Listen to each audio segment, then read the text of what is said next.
गायन्ति यं साम्बा ध्यानवस्थितद्गतेन मनसा पश्यन्ति यं योगिनः यस्यान्तं न विदुषुर्गुणा देवाय तस्मै श्रीगुरुवे नमः।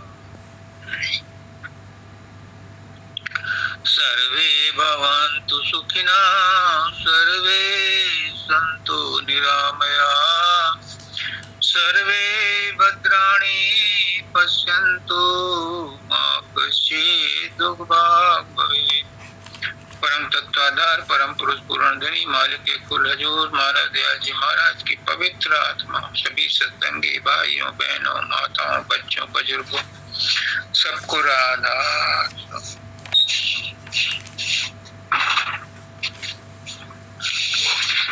हमारे संत सदगुरु भक्त हजूर कपिला जी महाराज इस वंदना को कहते हैं यम ब्रह्मा वरुणेन्द्र रुद्र मरुत। जिस सत्ता को ब्रह्मा विष्णु इंद्र रुद्र मरुत स्तुति करते हैं, दिव्य स्तवरई दिव्य स्त्रोतों से वेद साम वेद पद क्रम उपनिषदों के द्वारा जिसकी महिमा का गान करते हैं और जिसको योगी जन ध्यान में स्थित होकर अपने मन से जिसकी धारणा करते हैं, जिसको अपने अंदर में देखते हैं, जिसका कोई अंत नहीं मिलता, सुर और असुर सभी जिसको पूजते हैं, जिसकी वंदना करते हैं पर उसका अंत नहीं मिलता, ऐसे गुरु को जो देवों के देव हैं उनको नमस्कार है। तो ये गुरु की वंदना है कि जिसको ब्रह्मा विष्णु महेश भी पूजते हैं, याद करते हैं, जिसको सामवेद भी अपनी ऋचाओं से सब तरह से जिसकी वंदना करते हैं, जिसको योगी जन अपने ध्यान में स्थित होकर के उसका मनन करते हैं, ध्यान करते हैं, जिसको सब सुर और असुर गण नित्य स्तुति करते हैं पर कोई उसका अंत नहीं पाता, ऐसे सदगुरु को नमस्कार है। ये सदगुरु की स्थिति कि वो सबसे ऊपर रहता है। फिर कहा सर्वे भवन्तु सुखिना सर्वे सन्तु निरामया सर्वे भद्राणि पश्यन्तु मा कश्चित् दुःखभाग्। हे देवों के देव, हे परम देव, हे परमात्मा, हे राधा स्वामी दयाल, सब सुखी हों, सर्वे भवन्तु सुखिना, सब सुखी हों, क्योंकि सब तेरी ही औलाद हैं, तेरे ही बच्चे हैं। तो हम सबके लिए प्रार्थना करते हैं कि सब सुखी हों। सर्वे सन्तु निरामया, सब निरोग रहें, किसी को कोई तकलीफ ना हो।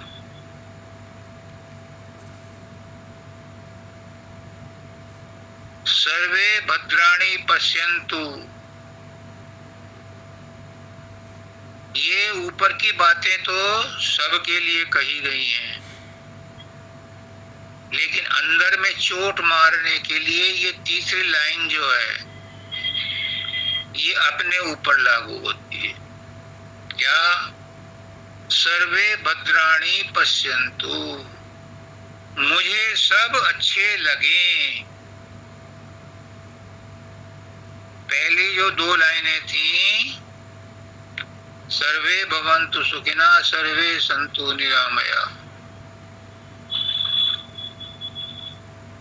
सर्वे भद्राणि पश्यन्तु, ये तीसरी जो लाइन है कि मुझे सब अच्छे लगे, इसका मतलब मुझे अपने अंदर सुधार करना है। सब सुखी हो, ये तेरा काम है।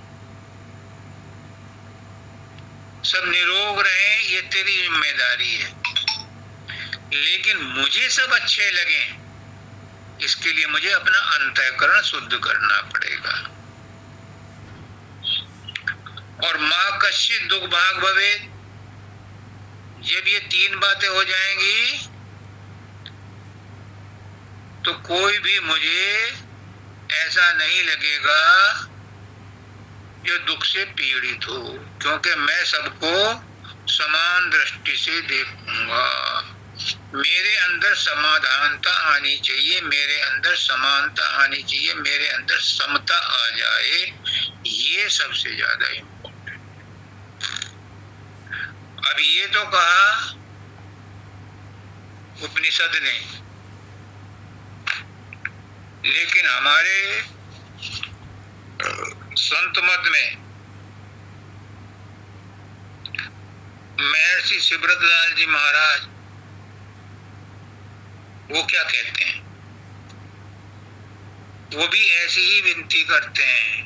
आज आचार्य द्विवेदी जी ने 3 प्रार्थना बताई, लेकिन इस श्लोक के मिलता जुलता शब्द भी दाता दयाल ने कहा है।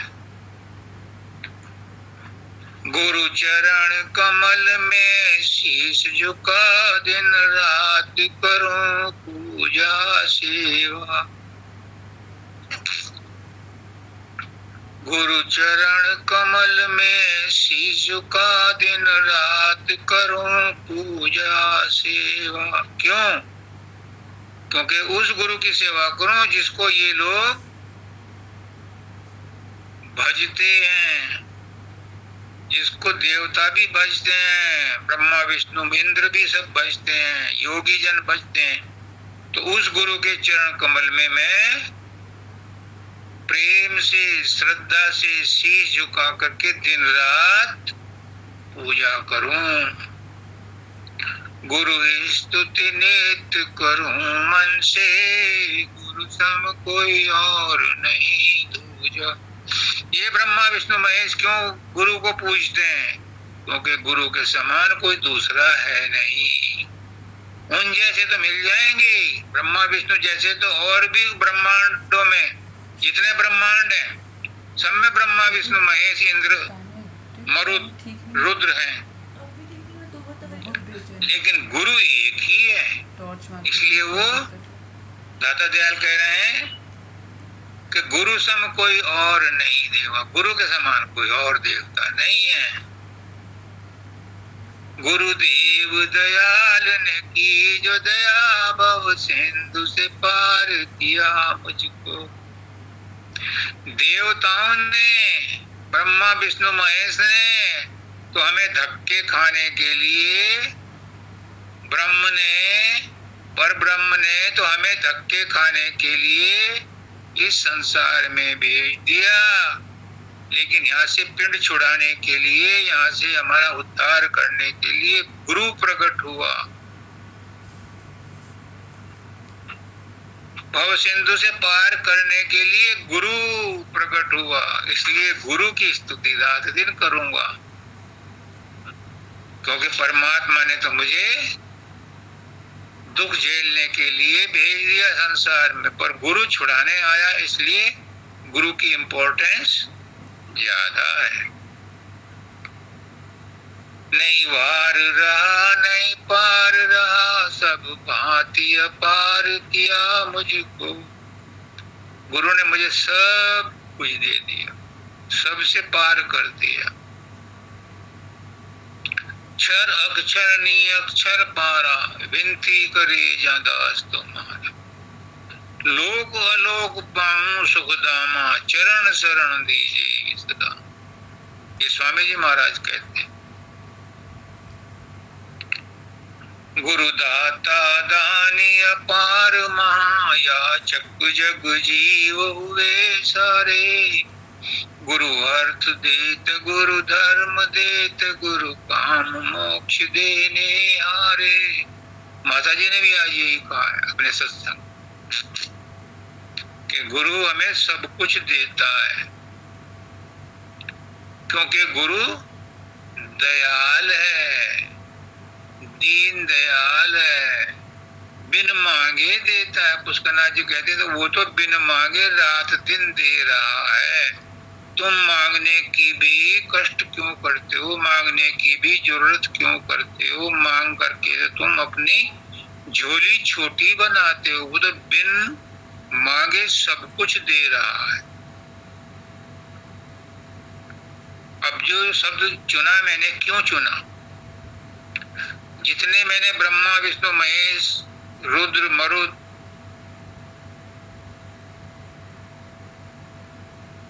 सामवेद ऋषि मुनि योगी जन सुर असुर जो भी गुरु की पूजा करते हैं, गुरु की स्तुति करते हैं, दाता दयाल कह रहे हैं गुरु महिमा जाने न ऋषि मुनि, शिव सारद शेष की पार नहीं। इसलिए शब्द चुना ये कि शिव सारद शेष गणेश महेश इंद्र वरुण मरुत किसी की भी सामर्थ्य नहीं है। ये जान ही नहीं सकते गुरु की महिमा को। गुरु महिमा जाने न ऋषि मुनि, शिव सारद शेष की पार नहीं। संसार असार की प्रीत छुटी, गुरु भक्ति सम कोई सार नहीं। इसलिए गुरु की महिमा गाई गई है, क्योंकि गुरु के बराबर कोई और नहीं है। बहु व्रत किए बहु दान दिए, बहु तीर्थ में जाकर भटके। अधिकतर लोग मंदिरों में जाते हैं, तीर्थ स्थानों में जाते हैं, व्रत करते हैं, दान पुण्य करते हैं और समझते हैं कि उन्होंने मैदान मार लिया, उन्होंने परमात्मा को राजी कर लिया। इससे काम नहीं चलता। गुरु इससे राजी नहीं होता, परमात्मा इससे राजी नहीं होता। क्यों? गुरु चरण कमल में प्रीत नहीं, यम जाल में जो निस दिन भटके। जिसको गुरु चरणों में प्रीत नहीं है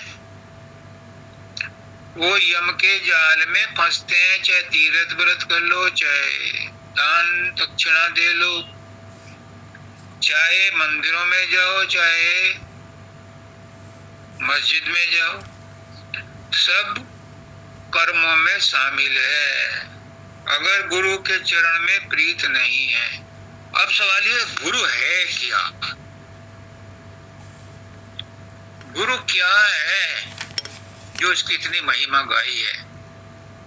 और ये उपनिषद का भी श्लोक ये कहता है, यम ब्रह्मा वरुणेन्द्र रुद्र मरुत स्तुवन्ति दिव्य स्तुवरै।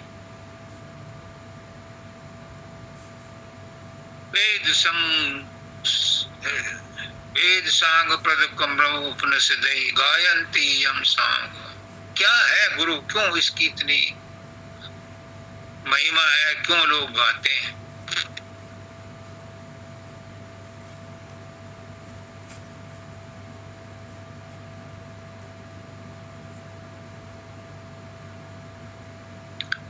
गुरु कहता है, ये भेद कोई और नहीं बताता। काल अपनी पूजा करवाता है, ब्रह्म भी अपनी पूजा करवाता है, इंद्र भी अपनी पूजा करवाता है, रुद्र भी अपनी पूजा करवाता है, ब्रह्मा विष्णु महेश भी अपनी पूजा करवाते हैं, देवता सब अपनी पूजा। गुरु अपनी पूजा नहीं कराता। कान खोल के सुन लो। गुरु कहता है तेरा असली गुरु तेरे अंदर है। गुरु उसके साथ गठजोड़ा करता है, गुरु उसकी पूजा करवाता है। गुरु जो नाम देता है, माता जी ने भी कहा और आचार्य हमारे दीदी जी ने भी कहा कि राधा स्वामी नाम क्या है। राधा स्वामी नाम राधा आदि सूरत का नाम, स्वामी आदि शब्द पहचान। राधा आदि सूरत है और स्वामी आदि शब्द है। राधा स्वामी से निकली है, सूरत शब्द से निकली है। राधा सूरत है और शब्द स्वामी है। तो गुरु क्या कहता है कि मैंने जो ये नाम दिया है राधा स्वामी नाम, राधा और सूरत एक है, स्वामी और शब्द एक हैं। जब राधा और स्वामी मिल जाते हैं तो राधा स्वामी होता है। उसका नाथ जी कहते हैं कि हम राधा स्वामी इसलिए कहते हैं कि हम और तुम राधा हो, हम स्वामी बन जाएं। राम राम इसलिए कहते हैं कि हम राम राम कहते हुए तुम्हारे अंदर जो राम है उसको राम राम करते हैं, तुम्हारे अंदर जो ईश है उसको हम नमस्कार करते हैं, तुम्हारे अंदर जो स्वामी है हम उसको नमस्कार करते हैं। इसलिए तुम राधा स्वामी हो जाओ। तो अब सुनो और समझो भेद को बारीकी से। क्या कि यही नाम निज नाम है, चित अपने धर ले। ये राधा स्वामी नाम तुम्हारा अपना नाम है। ये राधा स्वामी नाम गुरु का नाम है। ये राधा स्वामी नाम मालिक के कुल का नाम है। तो तुम अपने ही नाम का जाप करो। वो तुम अंदर में तुम्हारा जो गुरु बैठा है, जो तुम्हारा इष्ट बैठा है, जो तुम्हारी सूरत का बॉस बैठा है शब्द, उसका नाम राधा स्वामी है। जब तुम राधा स्वामी का जाप करोगे तो उससे तुम्हारा मेला हो जाएगा।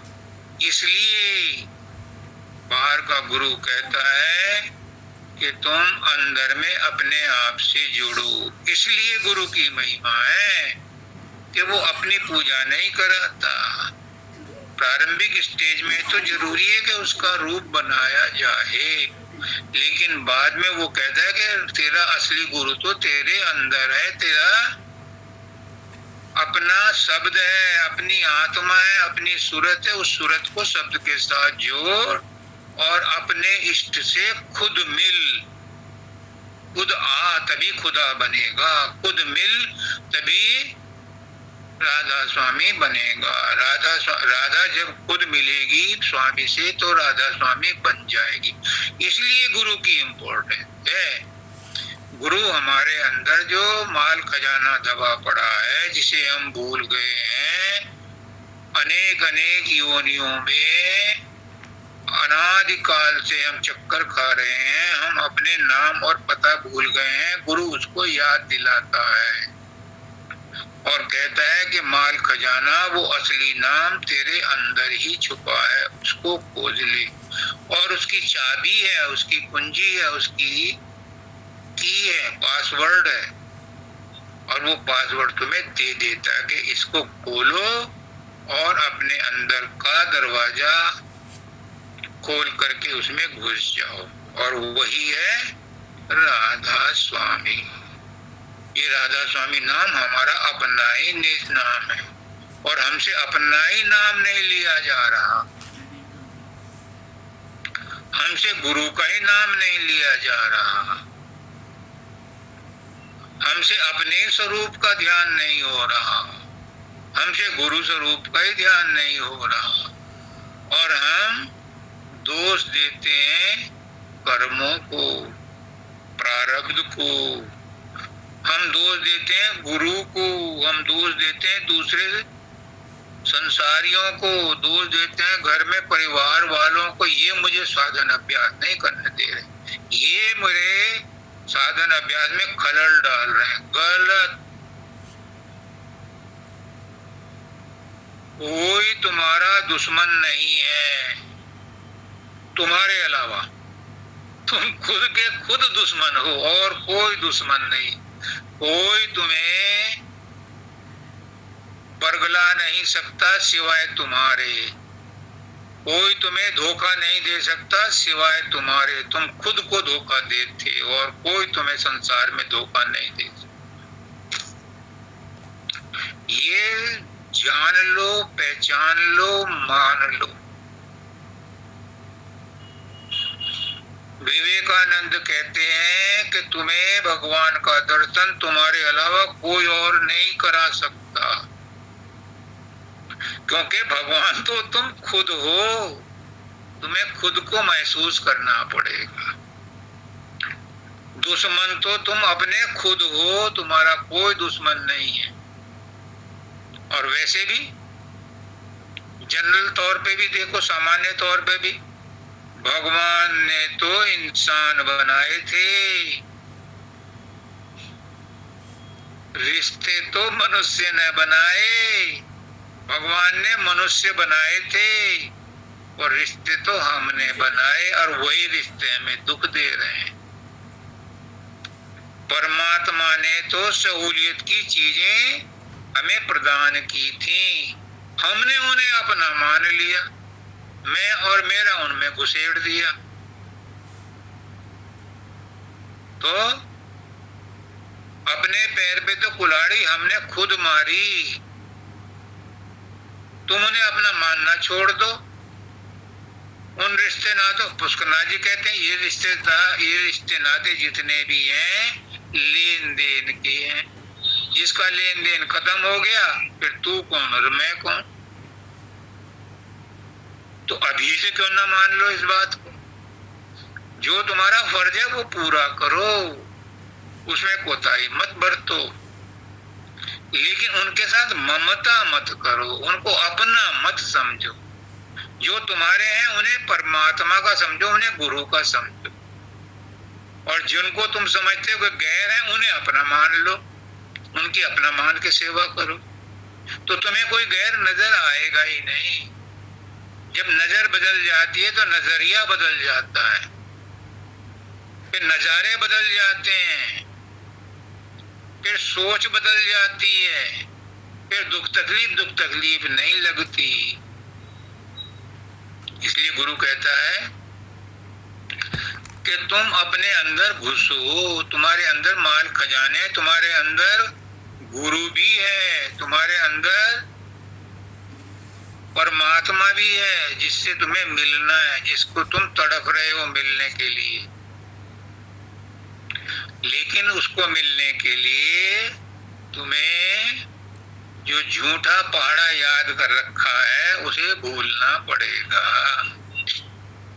सच्चा पहाड़ा तो ये है कि मैं और गुरु एक हैं, मैं और परमात्मा एक हैं, हम में द्वैत नहीं है, हम अद्वैत हैं, आत्मा ही परमात्मा है। और गलत पहाड़ा क्या है जो हमने युगों युगों से जन्मों जन्मों से याद कर रखा है, वो गलत पहाड़ा है कि मैं शरीर हूं। और ये मानते के साथ ही शरीर के साथ जितने संबंध है वो मेरे बन गए।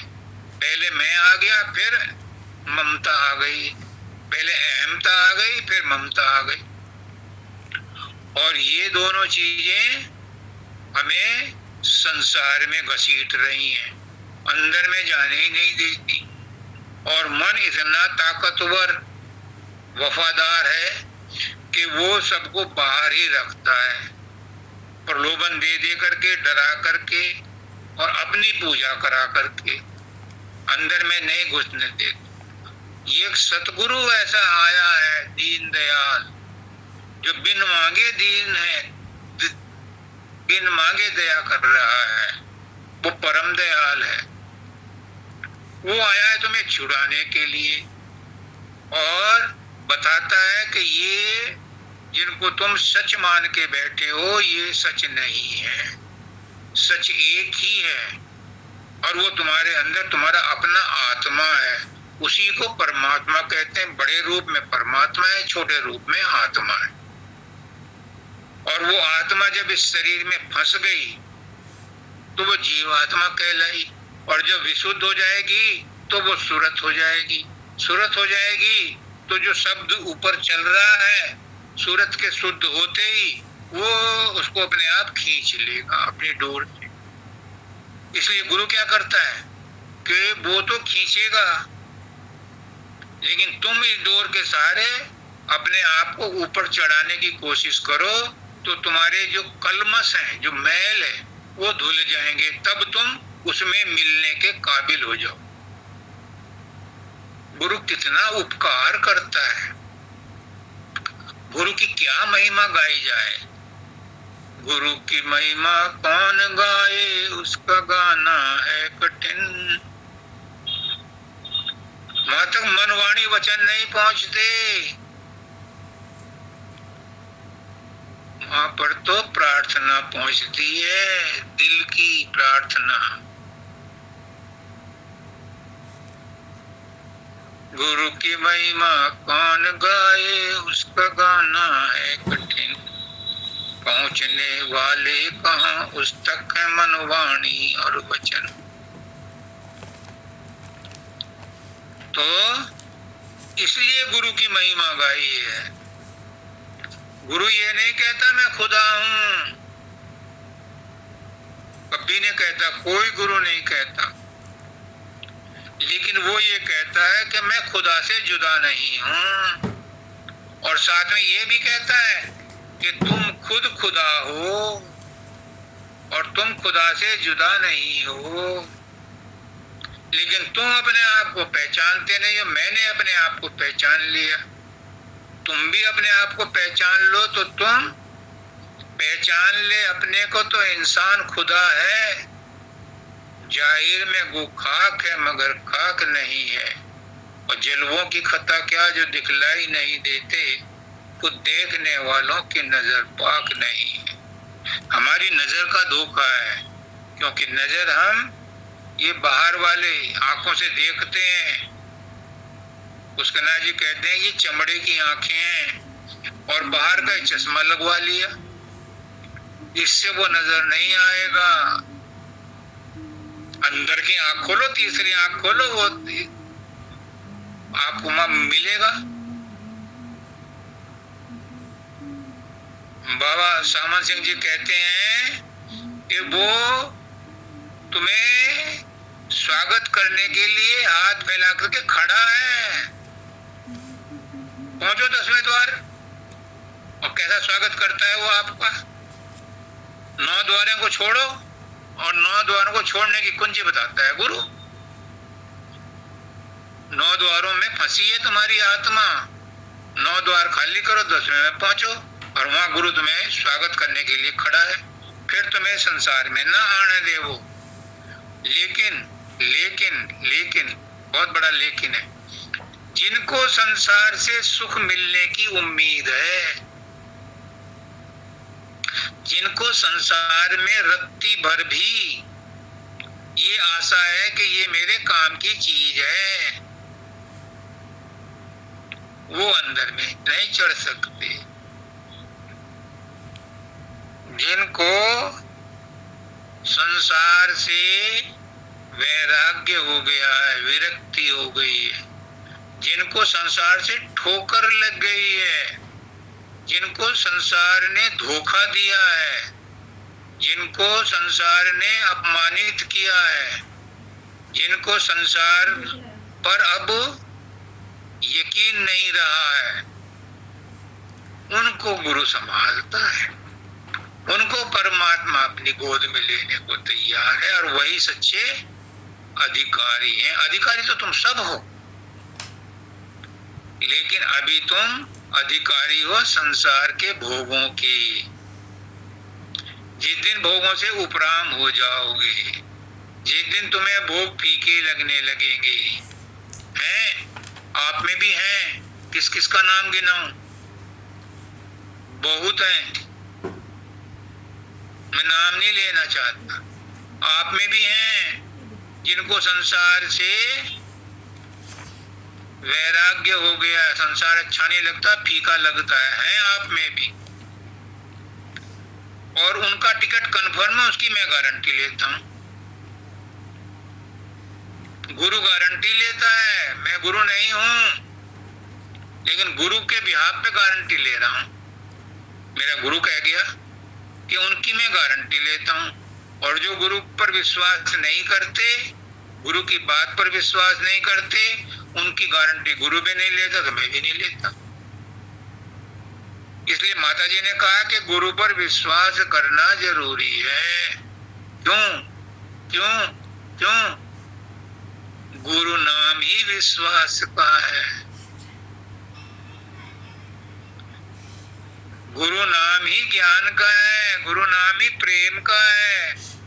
और प्रेम, विश्वास, ज्ञान, भक्ति, प्रकाश, शब्द, ये सब एक ही कैटेगरी के हैं, पर्यायवाची हैं। किसी एक को पकड़ लो, किसी एक को समझ लो, तो आप वहीं पहुंच जाओगे। चाहे भक्ति कर लो, चाहे निष्काम कर्म कर लो, चाहे ज्ञान प्राप्त कर लो, चाहे प्रेम कर लो, किसी को भी पकड़ लो, आप वहीं पहुंच जाओगे जो आपकी मंजिल है। पर गोल मटोल मत पर, सबकी तरफ मत भागो, एक को इष्ट में रखो, एक पर विश्वास करो। गुरु क्या है? गुरु देह नहीं है। जब वो देह में आता है साकार रूप में, तो उसकी सेवा करो, बल बल जात, उसकी सेवा करो, उसे रिझाओ। जब वो प्रसन्न होगा तो आपको नाम का दान देगा। गुरु को प्रसन्न करने के लिए बाहरी तौर पर भी सेवा की जाती है, लेकिन असली गुरु की सेवा है कि गुरु ने जो नाम दान दिया है उसकी कमाई करो और तीसरे तिल से अंदर घुसो। सैदल कमल में जाओ, त्रिकुटी में जाओ, सुन महासुन में जाओ, तो गुरु प्रसन्न होता है। जब गुरु प्रसन्न होता है तो फिर वो आपको सतलोक में जाने का भी रास्ता बताता है। और जब आप सतलोक में पहुंच गए तो अपने धाम में पहुंच गए। फिर वहां पर काल कर्म कोई आपके पीछे नहीं पड़ेगा। वहां पर प्रलय और महाप्रलय का भी असर नहीं होगा। वहां पर जितनी भी आत्माएं हैं, जितनी सुरतें हैं, उनमें कोई लिंग भेद नहीं है, उनमें कोई रूप रंग नहीं है।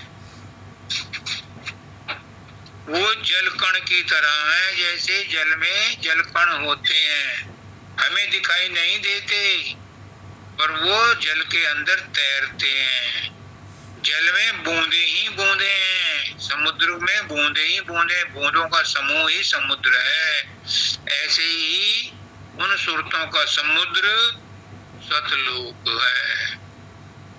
और वहां से जो ऊपर जाते हैं, सतलोक से ऊपर जाते हैं, अलग अगम को पार करके वो अनामी धाम में उसका अपना निज धाम है, राधा स्वामी धाम है। वो अंतिम स्थान है। वही प्राप्त करना हम सबका लक्ष्य है। लेकिन सतलोक में भी पहुंच गए, मैं तो कहता हूं कि अगर शून्य में भी पहुंच गए तो भी बहुत बड़ी उपलब्धि है, क्योंकि शून्य में पहुंचने के बाद भी काल कर्म आपका पीछा नहीं करेंगे, आप उनसे मुक्त हो गए। पर यहाँ पर स्टॉप नहीं करना है। जब गुरु मिला है, गुरु ज्ञान मिला है, तो अपनी मंजिल को ही प्राप्त करो। रास्ते में क्यों रुकना, पराये धाम क्यों रहना।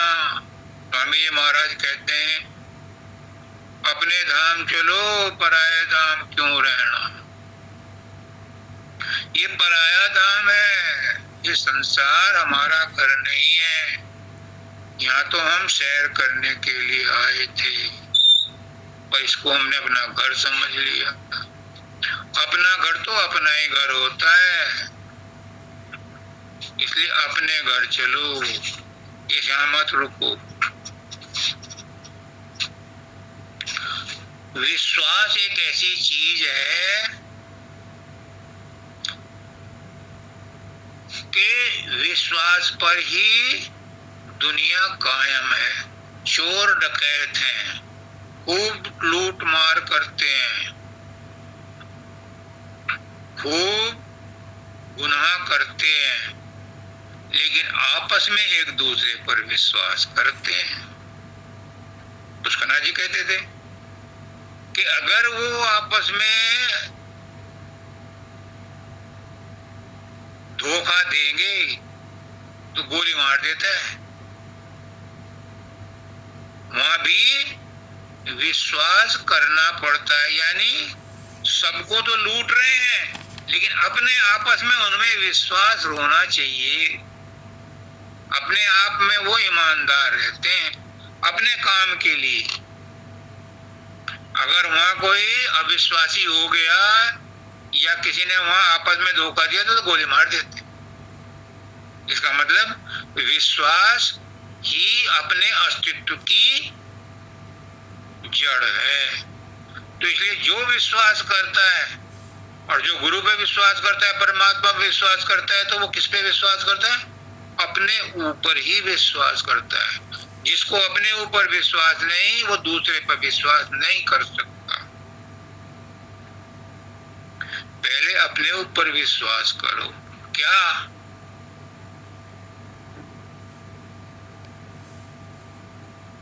जो करी है गुरु करी है, गुरु जो करी है भला करी है, वो इस बात पे विश्वास कर लो। फिर तुम्हें दुनिया में कोई भी ऐसी चीज नहीं मिलेगी जिस पर तुम्हें अविश्वास करने की जरूरत पड़े। सब कुछ उसकी मौज से हो रहा है, तो उसकी मौज पर विश्वास कर। और गुरु भी विश्वास का ही नाम है। जब तुम गुरु पे विश्वास करोगे तो किस पर विश्वास करोगे? सोचो, गुरु तुम्हारा अपना ही रूप है, तुम अपने पे ही विश्वास कर रहे हो। जो कितनी बड़ी हस्ती है गुरु, कितनी सहजता से तुम्हें तुम्हारे ऊपर विश्वास करने का तरकीब बता रहा है कि गुरु पर विश्वास करो, और गुरु तुम्हारा ही रूप है, तो तुम अपने ऊपर विश्वास करना शुरू कर दोगे, जो अभी नहीं है।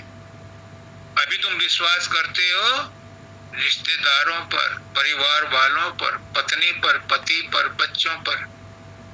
पुष्कना जी कहते हैं कि तुम्हारी एक लिस्ट बनती है, तुम डायरी में उनके टेलीफोन नंबर भी नोट कर लेते हो कि मुसीबत के टाइम में ये लोग मेरी मदद करेंगे,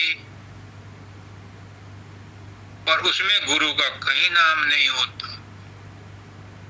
जबकि वो मदद करने के लिए अगर करेंगे भी तो भी गुरु की मदद से ही मदद करेंगे, गुरु की प्रेरणा से ही मदद करेंगे, वरना सब मना कर देंगे। एक आदमी था, उसने अपने जितनी भी धन संपत्ति थी सब यार दोस्तों में लुटा दी, और उसे अपना बहुत विश्वास था कि ये यार दोस्त तो मेरे खास हैं। ये मेरी मदद करेंगे, क्योंकि उनके साथ रोज खाता पीता था, रोज पार्टी चलती थी। जब उसके पास कुछ नहीं रहा, गरीब हो गया, तो एक दिन कोर्ट से नोटिस आ गया। तो उसने यार दोस्तों से सिफारिश करी कि भाई कल को मेरी कोर्ट में पेशी है, चलो मेरे साथ। और मैं तो नहीं जाता। दूसरे ने कहा मुझे तो कुछ काम लग गया, मैं तो नहीं जाता। तीसरे ने कहा कि भाई मैं भी नहीं जाता, मेरी बदनामी होगी, मैं तेरी उसके खिलाफ कैसे गवाही दे दूं। एक था जिसको उसने कभी अपना साथी मानना ही नहीं, जिसके साथ कभी उसने बातचीत ही नहीं की, गांव का था, लेकिन उसको वो कभी इनवाइट ही नहीं करता था अपनी गैदरिंग में। उसके पास गया कि भाई अब तू ही बचा है, तेरे से मेरी जान पहचान तो है नहीं, मैंने तेरे साथ कोई खान पान भी नहीं किया, लेन देन भी नहीं किया, तू मेरे साथ चलेगा कल को गवाही देने? हाँ चलूंगा।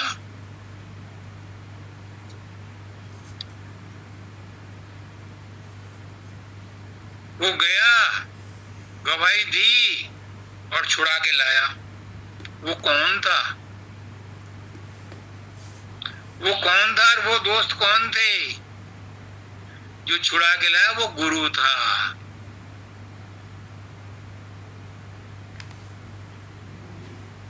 और जो यार दोस्त थे वो नहीं गए, वो सब संसारी थे, वो परिवार के थे। जिन पर भरोसा किया उन्होंने मना कर दिया, और जिस पर विश्वास नहीं किया, गुरु को कौन विश्वास करता है? कोई नहीं करता। जब तक काम होते रहेंगे तब तक तो गुरु गुरु गुरु करते रहे, लेकिन कोई काम बिगड़ गया तो गुरु को भी उठा के फेंक देते हैं। होगा गुरु क्या है? गुरु अपना ही अपा है। जब तक काम हो गए दुनिया के तो अपना आपा भी अच्छा लगता है, और कोई काम दुनिया का बिगड़ गया तो अपने आप पे भी गुस्सा आना लगता है। गलत, जो गलत हुआ है, जो काम बिगड़ा है, उसमें भी धन्यवाद दो, इसमें भी कोई अच्छाई थी, तो गुरु फिर दोबारा से तुम्हारी मदद करेगा। सत्संग सुन लो। गुरु तो तुम्हारा अपना ही रूप है, गुरु तुमसे अलग नहीं है। और तुम झेल रहे हो मुसीबतें, गुरु खुद झेल रहा है मुसीबतें तुम्हारे अंदर बैठा। क्या पहचानोगे गुरु को?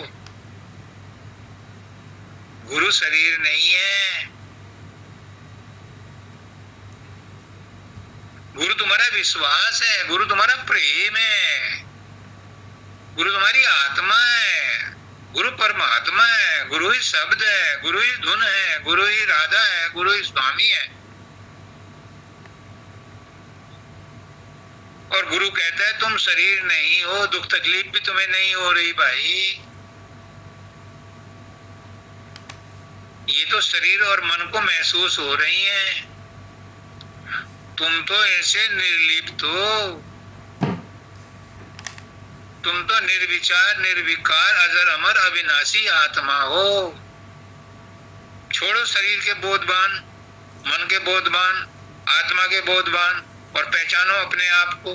फिर तुम्हें वो दुख दर्द होते हुए भी, वो चोट लगते हुए भी तुम कराओगे नहीं, तुम परेशान नहीं होगे।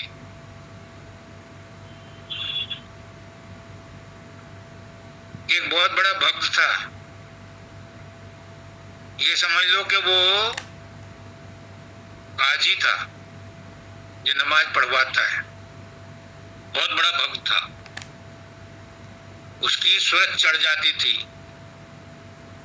जब वो अभ्यास करता था, उनके भी अभ्यास होते हैं, अभ्यास करते हैं। तो उसके पैर में तीर लग गया या कांटा लग गया, अब वो बहुत करा रहा था। तो जब उसके शिष्य आए खींचने के लिए तो उसने मना कर दिया कि इसको अभी मत खींचो। खून निकल रहा है, निकलने दो, दर्द हो रहा है, होने दो। जब शाम को नमाज पढ़ूंगा और मैं उसमें ध्यान में उतरूंगा, तब खींच लेना। और वही हुआ। जब वो अपने ध्यान में तन्मय हो गया तो वो तीर खींच लिया, उसे दर्द नहीं हुआ। और यही काम शब्दानंद जी ने किया था। जब उनके दांत उखड़े थे तो उन्होंने इंजेक्शन नहीं लगवाया था। चबाड़ा लगवाने के लिए, डंचर लगवाने के लिए 2-3 दांत उखाड़ने थे तो उन्होंने इंजेक्शन नहीं लगवाया। और वही बाबा फकीर ने किया था अमेरिका में, बिना एनेस्थीसिया के ऑपरेशन करवाया था। ये संभव है। दूर क्यों जाते हो? तुम्हें तकलीफ है और बहुत तकलीफ है, दर्द भी हो रहा है। जब तुम्हें 2-4 घंटे बाद नींद आ जाती है, उस समय वो दर्द कहाँ जाता है? दर्द तो है, चोट तो लगी हुई है, लेकिन उस समय वो सूरत जो महसूस करने वाली उस दर्द को, वो वहां नहीं रहती। नींद की अवस्था में, वो सुप्त अवस्था में चली जाती, वहां मन नहीं रहता। दर्द को महसूस करने वाला मन नहीं रहता। ऐसी ही जागृत अवस्था में भी गुरु वही तरकीब बताता है कि तुम जागृत अवस्था में अपनी सूरत को सारे शरीर से खींच के तीसरे तिल पर ले आओ। जब तीसरे तिल पर ले आओगे तो शरीर में कष्ट होगा, जैसा कि मृत्यु के समय मरते हुए आदमी को होता है। जब पोर पोर से, रोम रोम से सूरत खिंचती है, बड़ा दर्द होता है, वो चिल्लाता है, चीखता है, बड़बड़ाता है। किसी को राल आने शुरू हो जाती है, किसी को पेशाब आना शुरू हो जाता है, किसी को लैट्रिन आनी शुरू हो जाती है। इतना दर्द होता है उस समय। तो गुरु कहता है पहले ही खींच करके अपने आप यहाँ लाने की कोशिश, और जब यहाँ आ जाए तो उसे ऊपर चढ़ाने की कोशिश करो। जब गुरु के बताए हुए रास्ते पर हम उसको खींचते हैं, आत्मा को तीसरे तिल पर लाकर एकाग्र करते हैं, तो ये रोज रोज का मरना हो गया, हमें प्रैक्टिस हो गई। जब मरने पर हमारी सूरत खींचेगी तो हमें तकलीफ नहीं होगी, क्योंकि हमको इसकी आदत हो गई। हमें तो सूरत खींच करके जब तीसरे तिल पर आती है तभी मृत्यु हो जाती है। वो डॉक्टर पहले तो हाथ पकड़ के देखता है, नब्ज नहीं है, फिर वो जो है आंखों पे देखता है पलट के पुतली कि यहाँ भी नहीं है, तो फिर कहता है no more, she is no more. और ये गुरु कहता है कि रोज रोज ही प्रैक्टिस करो यहाँ लाने की अपनी आत्मा खींच करके सारी सूरत, तो मृत्यु के टाइम में दर्द नहीं होगा। और यहाँ ही मत रुको, इसे अब ऊपर चढ़ाओ। बाबा चरण सिंह जी ने लिखी है किताब जीवत मरिए बहुजल तरी, उसमें यही बताया है कि मरने की प्रैक्टिस मरने से पहले कर लो। कबीरदास जी करते हैं, जा मरने से जग डरे मोहि बहुत आनंद, कब मरियो कब पाइयो पूर्ण परमानंद। उस मरने के लिए प्रैक्टिस करनी पड़ती है संत मत में, क्योंकि जब वो मरना जानबूझ करके, एक तो ऑनर किलिंग होती है। बच्चे ने पहले राजपूतों में बहुत होती थी, अगर किसी ने कहना नहीं माना तो गोली मार देता था बाप, खासकर लड़कियों को। अगर वो बदचलन होती थी या गांव का कोई लड़का होता था उसको गोली मार देते थे। ये ऑनर किलिंग थी। एक मर्सी किलिंग है, कोई बीमार हो जाता है तो कोर्ट में अप्लाई करना पड़ता है कि मैं अपनी अपना जीवन खत्म करना चाहती हूँ, अपना जीवन खत्म करना चाहता हूँ, क्योंकि मैं अब रिकवरी नहीं होनी है, डॉक्टर ने डिक्लेयर कर दिया, इसलिए मुझे स्वेच्छा मृत्यु का आदेश चाहिए। कभी देता है जज, कभी नहीं देता है। और एक है मिजरी किलिंग, हम रोज रोज मरते हैं मुसीबतों से। हम पशुओं से भी ज्यादा दुखी जीवन व्यतीत करते हैं, कीड़े मकोड़ों से भी ज्यादा दुखी जीवन व्यतीत करते हैं। कहते हैं कि इस जीने से तो मौत आ जाए वो अच्छा। बीमारियों से इतने दुखी हो जाते हैं कि अपने आप ही मांगने लगते हैं कि मौत आ जाए तो अच्छा है। ये मिजरी किलिंग। खुद हम अपने आप को तरसा तरसा के जरा जरा चीजों में मरने का आभास करते हैं। इनसे बचने का उपाय गुरु जानता है, गुरु बताता है। गुरु की बात कोई माने, उसके बताए हुए ढंग से अभ्यास करे, सूरज शब्द योग का अभ्यास करे, तो दुख तकलीफ तो आएंगी, क्योंकि प्रारब्ध में जो कर्म लिखे हुए हैं वो तो घटनाएं तो घटेंगी, परिस्थितियां तो आएंगी। लेकिन तुम्हारे अंदर तुम्हारी सोच इतनी बदल जाएगी कि तुम उस दुख तकलीफ को महसूस नहीं करोगे, तुम उससे ऊपर चले जाओगे। सोचोगे कि ये दुख तकलीफ तो नाटक है, ये तो मेरे कर्मों का फल है, इसलिए इसे चुपचाप झेल लो ताकि अगले कर्म ना बने। अगर छींक करके झेलोगे तो कर्म बनेंगे, और कर्म बनेंगे तो अगला जन्म निश्चित होगा। तो गुरु क्या करता है? गुरु आपकी सोच बदल देता है। अब इन्होंने एक और बात बताई कि जो अपना हाथ, अपनी डोर गुरु के हाथ में सौंप देता है, गुरु की जिम्मेदारी होती है उसकी रक्षा करने की। हाँ, ये बात सही। लेकिन वो डोर बाहर वाले गुरु के हाथ में नहीं दी जाती। देते हैं, बाहर वाले गुरु के हाथ में दे करके कहते हैं कि मैंने तो सब कुछ तुम्हें समर्पित कर दिया। अब सोचो, इतनी देर से मैं बता रहा हूं,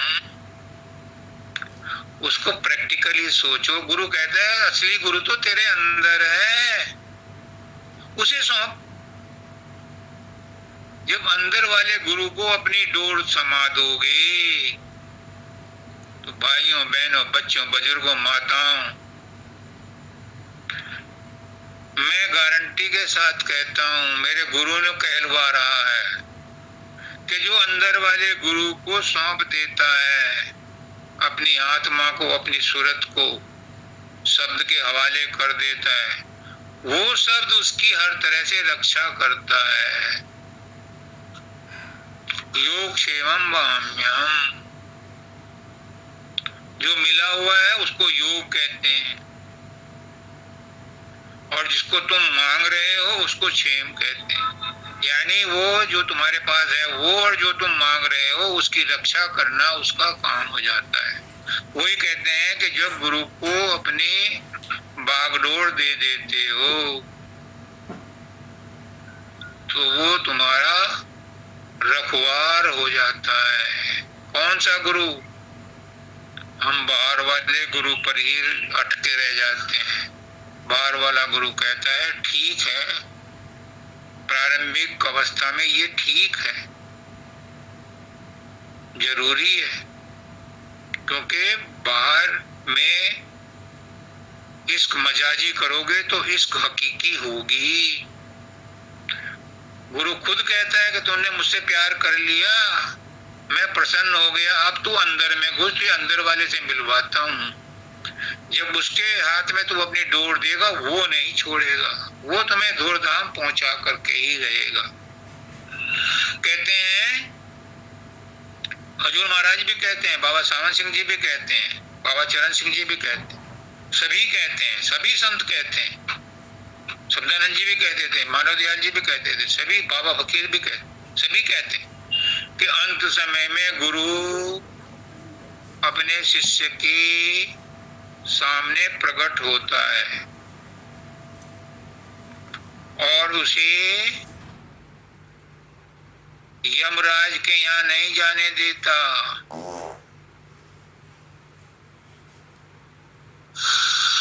उसकी रक्षा करता है क्योंकि उसने उसको नामदान दिया है, उसको अपनाया है। अब यहाँ मैं सोचने को मजबूर हूं, अपने आप से पूछता हूं, राजेश, क्या गुरु आता है?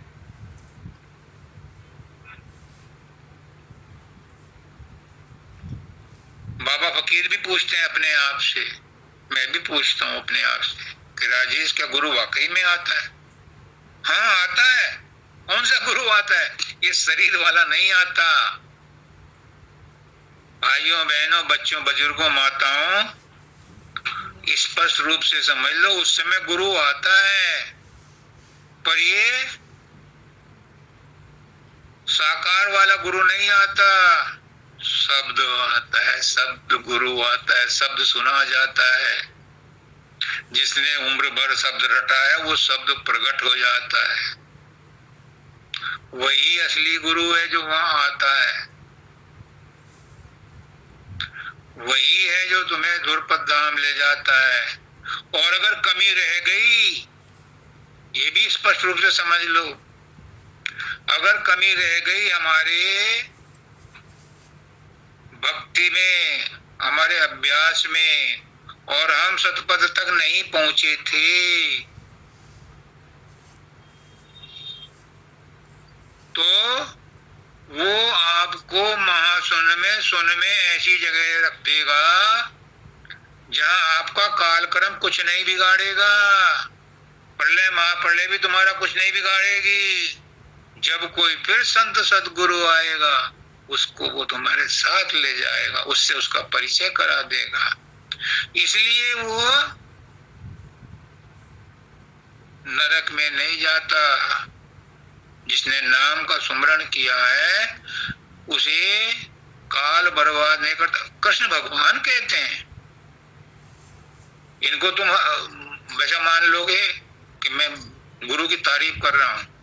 कृष्ण भगवान कहते हैं, जब अर्जुन पूछता है कि जो आपके भक्त हैं और वो पूर्ण अवस्था में नहीं पहुंचे, उनका क्या होता है? क्या वो नष्ट हो जाते हैं? कृष्ण भगवान कहते हैं, अर्जुन, वो नष्ट नहीं होते।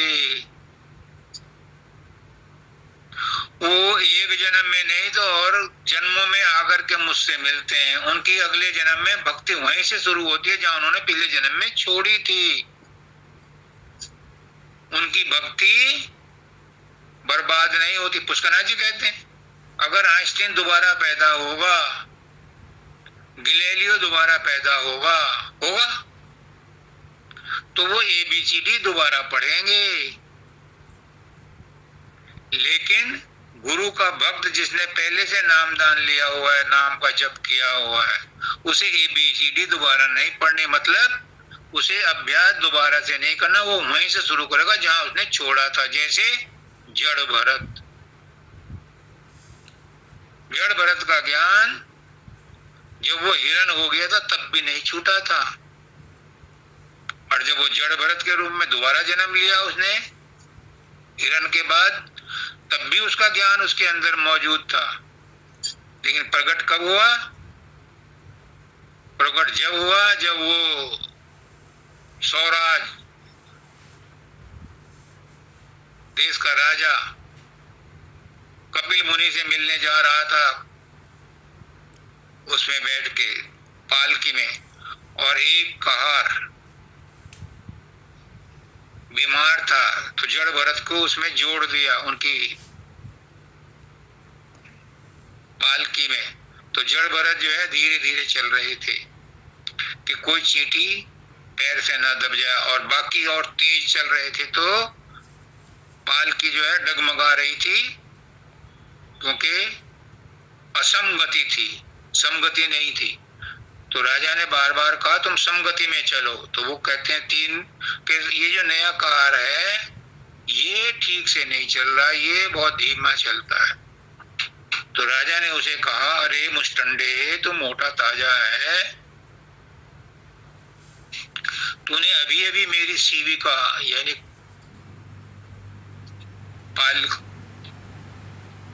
पालिका जो है अभी अभी कंधे पर रखी है, तू इतनी देर थक गया? तो वो खड़ा हो गया, पहले तो चल भी रहा था, अब खड़ा हो गया, दूसरों को भी खड़ा होना पड़ा। कहता है, राजन, किसे मुस्टंडा कहा है, मोटा ताजा किसे कहा है, और कौन थक गया? मैं तो आत्मा हूं, आत्मा मोटा ताजा नहीं होता। और वजन किसके कंधे पर है? मेरे कंधे पर नहीं है। ये तो पैर है, ये जांग है, ये मेरा धड़ है, इसके ऊपर कंधा है, उस पर है वजन, मुझ पे नहीं है।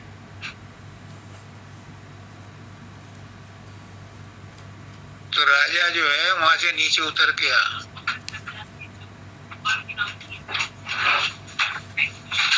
और बोला कि तुम कौन हो? तुम कपिल मुनि ही तो नहीं हो? मैं जो बात पूछने जा रहा तुम ही बता दो मुझे। तो उसने कहा, क्या पूछना है? बहुत लंबा चौड़ा वार्तालाप हुआ उन्हें। अंत में उसने कहा कि सुख दुख भी महसूस करने वाला शरीर या मन है, आत्मा नहीं करती, आत्मा तो इनसे अलग है। तो आत्मा को कैसे पहचानोगे? इसके लिए उसने उन्हें पे नामदान दिया, राजा को, वही जंगल में ही। तुम क्या बात कर रहे हो? गुरु की महिमा नहीं गाई जाती। गुरु चरण कमल में शीश झुका, दिन रात करूं सेवा पूजा। इसीलिए यम ब्रह्मा वरुणेन्द्र रुद्र मरुत स्तुवंती दिव्य स्तुवरी कहा गया। गुरु चीज है बड़ी मस्त मस्त। और खुद इसके बाद फिर कहता है कि मैं गुरु नहीं हूं, गुरु तुम्हारे अंदर है। और वो सही कहता है। ना पहले बाहर वाले को पहचानते हैं, और जब बाहर वाले की पहचान हो जाती है तो वो कहता है मैं गुरु नहीं हूं। इतने मुसीबत से तो विश्वास जग करके उसने मेहनत करके 30-40 साल खर्च करके उसने गुरु पर विश्वास जमाया, उसका मूर्ति बनाई। अब कहता है इस मूर्ति को भूल जा। ये तो ABCD थी, प्राइमरी की कक्षा थी। अगर तो हाई स्कूल इंटरमीडिएट करना है, BA MA करना है, तो इसको रूप बनाना भूल जा। अब वो बड़ा परेशान होता है, शिष्य को कहता है कि इतनी मुसीबत से तो तुमने पहले क्यों नहीं बता दिया था? अब पहले जरूरी था, पहले जरूरी था, अब जरूरी नहीं है। अब क्या जरूरी है? अब अंदर में घुस और अपने असली गुरु को पहचान, तब तेरा आगे काम चलेगा।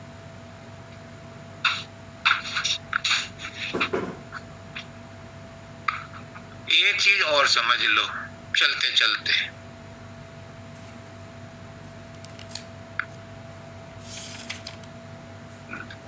और ये आज का निचोड़ है सत्संग का।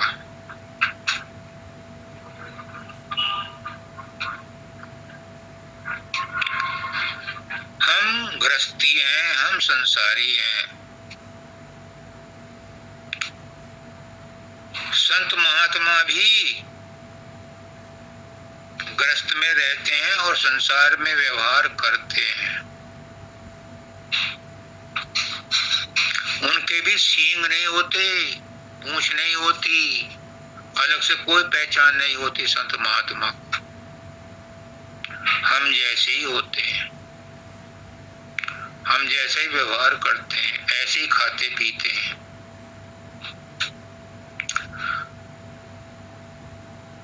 तो हम गृहस्थी हैं, हम संसारी हैं। अभी हम मंजिल पर नहीं पहुंचे हैं, अभी हम प्रयास में हैं। अभी हम वुड भी हैं, वुड भी।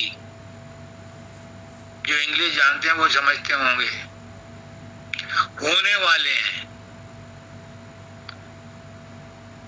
अभी हम हुए नहीं, होने वाले हैं। तो हमारे लिए एक आदेश है। मैं तो आज आदेश वर्ड यूज कर रहा हूं, माफ करना मुझे। एक आदेश है कि अपने जीवन में, संसार में हजारों लक्ष्य हैं तुम्हारे। जब से बच्चा होश में आता है उसके अलग अलग लक्ष्य बनते चले जाते हैं। हाई स्कूल में आता है अलग लक्ष्य होता है, इंटर में आता है अलग होता है, बीबीए करता है अलग लक्ष्य होता है, एमबीए करता है अलग लक्ष्य होता है, इंजीनियरिंग करता है अलग लक्ष्य होता है, एमटेक करता है अलग लक्ष्य होता है, फिर नौकरी करता है अलग अलग लक्ष्य होते हैं, फिर शादी करता है, बीवी बच्चे होते हैं, अलग अलग लक्ष्य। सैकड़ों लक्ष्य हैं इस जीवन में, और उन लक्ष्यों को पूरा पूरा पूरा करते करते करते करते सारी उम्र बीत जाती है।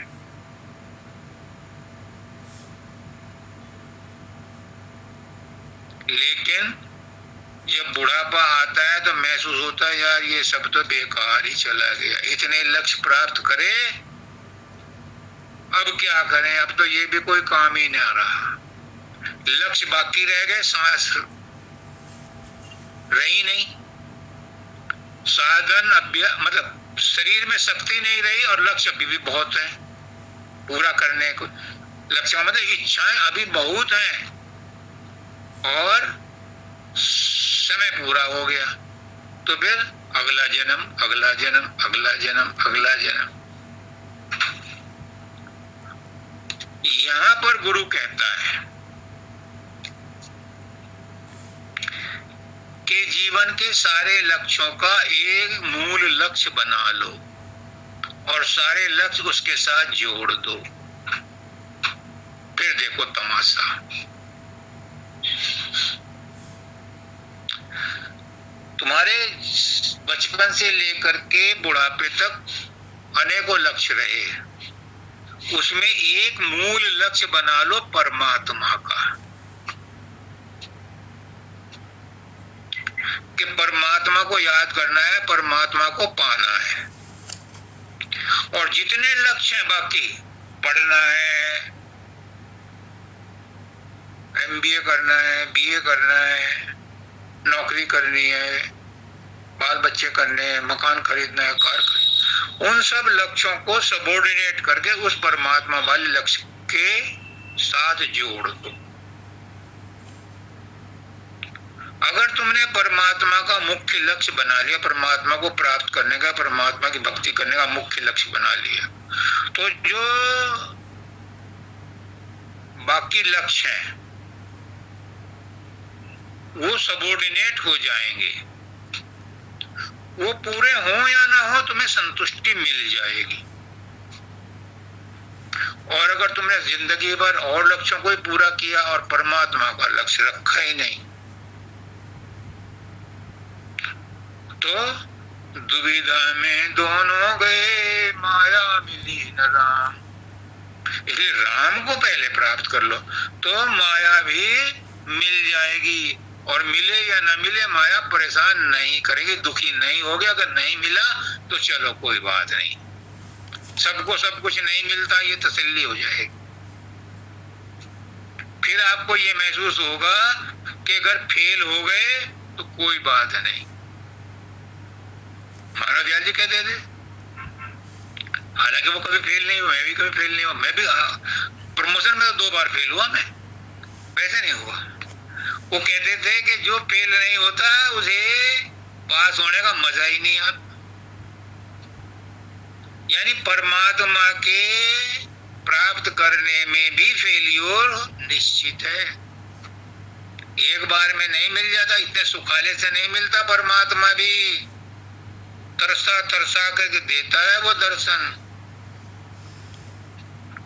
परख लेता है इसमें कितनी सहन शक्ति है, गीता में कहते हैं कृष्ण भगवान अर्जुन को, मैं जिसे अपने पास बुलाना चाहता हूँ उसे दुख तकलीफ देता हूँ, उसका धन हर लेता हूँ, उसके सब जो सहारे हैं उन्हें छीन लेता हूँ। जब वो सबसे निराश हो जाता है तो मेरे पास आता है।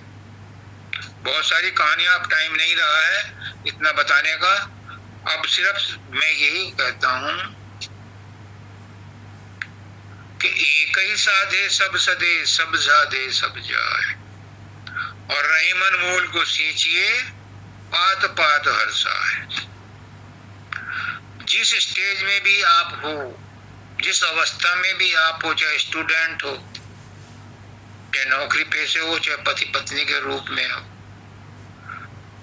चाहे बच्चा हो, जवान हो, बूढ़ा हो, अधेड़ हो, एक लक्ष्य रख लो परमात्मा को प्राप्त करने का, कि मुझे परमात्मा से मिलना है। तो परमात्मा चाहने मात्र से मिल जाता है, और चीजें तो प्रयास करने के बाद मिलती हैं, पर परमात्मा चाहने से मिलता है। इसलिए और लक्ष्यों के साथ जितने भी तुम लक्ष्य बना चाहो बना लो, लेकिन एक मूल लक्ष्य रख लो, परमात्मा को मिलना है, परमात्मा को पाना है। तो बाकी सब लक्ष्य भी प्राप्त हो जाएंगे, और नहीं होंगे तो फिर संतोष ये आ जाएगा, कोई बात नहीं यार, ये नहीं तो और सही, और नहीं तो और सही, क्योंकि मूल लक्ष्य तो हमारा परमात्मा है, सबको राधा।